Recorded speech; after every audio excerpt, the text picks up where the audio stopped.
Vertical Boat Lift DVS 7,000 pounds. Product Assembly Instructions. To begin, carefully review all warnings and risk factors before starting the assembly of your Vertical Boat Lift DVS 7,000 pounds. In this video, we'll cover lift assembly instructions, winch and wheel instructions, vertical boat lift's proper cable adjustment, installation instructions, operating instructions, safety and maintenance. Lift assembly instructions.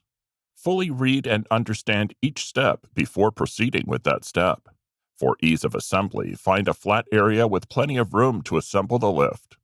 The following tools will be needed for assembling the lift. 1. 2 7/16 inch wrenches. 2. 2 9/16 wrenches. 3. 3/4 inch wrench. 4. Measuring tape. 5. Hammer. 6. 3/16 inch Allen wrench. 7. Tin snips to open bundle. Note, only hand tighten bolts and nuts until lift is completely assembled. Slip blue caps on uprights. Insert all 4 leg posts into foot pads. Secure using one 1/2 by 4 hex bolt and one 1/2 nut in each place. Insert leg posts into lift sides.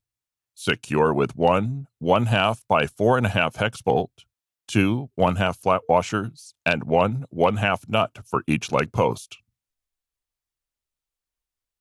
Attach one bottom beam to the front of both lift sides. Secure each end of the bottom beam with 5 1/2 by 5.5 hex bolts, 10 1/2 flat washers, and 5 1/2 nuts. Attach the bottom beam to rear of the lift sides. Secure with 5 1/2 by 5.5 hex bolts, 10 1/2 flat washers, and 5 1/2 nuts. Attach the brace tube to the lift sides and bottom beams. Secure each brace tube to the bottom beams with one 3/8 by 5 hex bolt and one 3/8 brass flange nut. Secure each brace tube to the T-slot of the lift sides with one 3/8 by 1 3/4 carriage bolt and one 3/8 brass flange nut. Press one silver cap into the top of each brace tube. Place the rack sides in the lift sides with connection angles facing out. Set the whole end of the cable into the slot in the front of the lift side. Secure with one 1/2 by 5.5 hex bolt, 2 1/2 flat washers, and one 1/2 nut. Insert the bolt end of the cable through the hole in the top of the lift side in the rear of the lift. Secure with one 1/2 flat washer and one 1/2 brass nylock nut. Attach the front and rear racks to the rack sides. Secure at each end with 3 1/2 by 3.5 hex bolts, 3 spacers, 6 1/2 flat washers, and 2 1/2 nuts.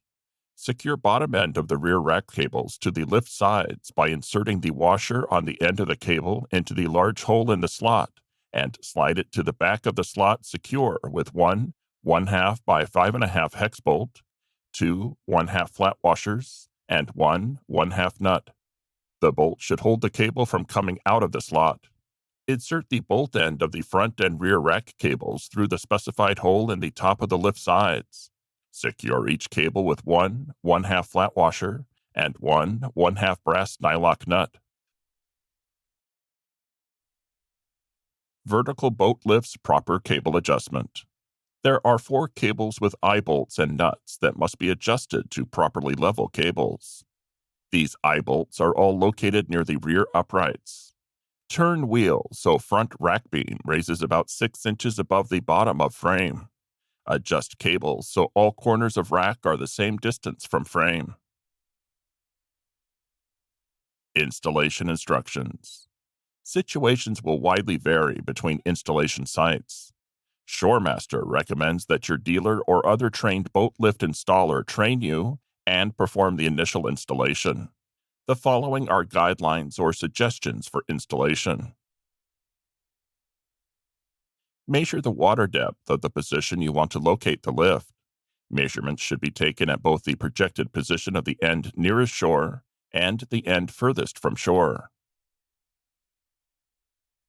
Before installing, adjust lift legs so the boat can float into position before raising, while still allowing a high enough position so that the boat can be fully raised up and out of the water. Carry, lift, or slide the lift into position alongside the dock. Ensure that your lift is level. Measure the distance from the top of the crossbeam to the water surface. The distance at each of the four corners of the lift should be within 2 inches of each other. If they are not, adjust the legs accordingly. Note, if the lift legs extend 3 feet or more, ShoreMaster recommends deep water braces to stabilize and strengthen the lift. Ask your dealer for more information. Position the bunk bracket to fit watercraft so that it does not contact the lift frame. After loading and operating the lift, proceed to the operating instructions. Remove the boat and recheck that the lift remains level. Operating instructions. Now that you have installed and leveled the lift, you are ready to raise your boat for the first time. Prior to use, confirm that anyone who may use the lift looks upon the unit not as a toy, but as a heavy piece of equipment that deserves your respect and good judgment. Before allowing anyone to operate the lift, be sure they fully understand the proper operating procedure. Do not exceed maximum capacity of the lift. Overloading may cause mechanical failure and serious personal injury. Do not allow anyone who is in the water within 6 feet of the lift. Do not allow anyone on, in, or under the lift while operating. When operating the lift, the following procedures should be adhered to. Be sure the lift rack and cradles or bunks are positioned below the water surface so they will not interfere with the boat floating into position. Balance and center the boat on the lift prior to raising. The boat should be positioned with the center of gravity near the middle of the lift. For most rear-engine mounted boats, this requires you to position the boat forward in the lift.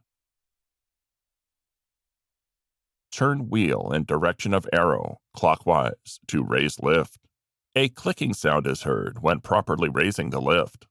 Turning the wheel and wrapping the cable in the wrong direction may cause fast spin down of the wheel. Carefully bring the lift up until the bunks or cradles have secured the boat. Then, stop the lift and check to see that the bunks or cradles have automatically positioned themselves to the shape of the hull, as they are designed to do. If so, continue bringing the boat out of the water until it is about 1 foot above the surface. Stop the lift again and check the stability of the lift, particularly to see that it is fairly level and will not topple over. Finally, continue lifting the boat while paying close attention to the positioning of the lift until it is at its desired height. After loading and operating the lift, remove the boat and recheck that the lift remains level. If the lift is not level, the legs should be adjusted accordingly. Because the lift may settle and become unbalanced, the lift level should be rechecked 2 weeks after installation and periodically as needed. If the lift is without a boat in it for more than 1 day, raise the rack, pulleys, fully out of the water to help prevent corrosion of these parts. Always make sure the boat is stored high enough out of the water to avoid wave action against the hull. A moving boat, because of wave action, will damage the lift and can force the boat off of the lift. Safety and maintenance. Do not over-raise the lift rack. Stop before the top of the rack hits cable loops attached to eye bolts. Over-raising could cause damage to winch, cables, or other parts. Do not lower rack so that slack develops in cable. Doing this could cause cable to jump off the winch spool. This may result in sloppy wrapping of cable the next time you raise the lift, resulting in premature wear or the cable breaking. Turn the wheel down 1 or 2 turns past point when craft begins to float. This must always be at some point before lift rack is contacting rear bottom beam. Then, turn the wheel up slightly until clicking sound is heard to secure wheel position and brake on winch. Properly cover your boat or pull your boat's plug when the boat is in a raised position. Rainwater accumulating in your bilge can quickly increase your gross weight over the capacity of the lift. Do not leave the lift or the boat on the lift in water if ice formation is possible. Ice can severely damage your boat lift. Check the cables for frays, corrosion, or breaks at least once a month. A cable breaking while a boat is in the lift could damage the boat or the lift. Severe bodily injury could also occur. Spring and fall checks. Inspect nuts and bolts for damage, wear, or loose connections. Tighten or replace parts as needed. Inspect lift frame, pulleys, winch, and pivot points for unusual wear, damage, or bent parts. Replace or repair as needed. Check that the rack is level with the bottom frame of your lift. Cable stretching or settling of lift could require you to adjust nuts on eye bolts. Lubricate winch and wheel threads. Do not get lubricant on brake pads. The brake will fail and the wheel will spin down if the brake pads are lubricated. Check and lubricate pulleys to ensure that they are turning freely. Check eye bolts to make sure that they are not working loose.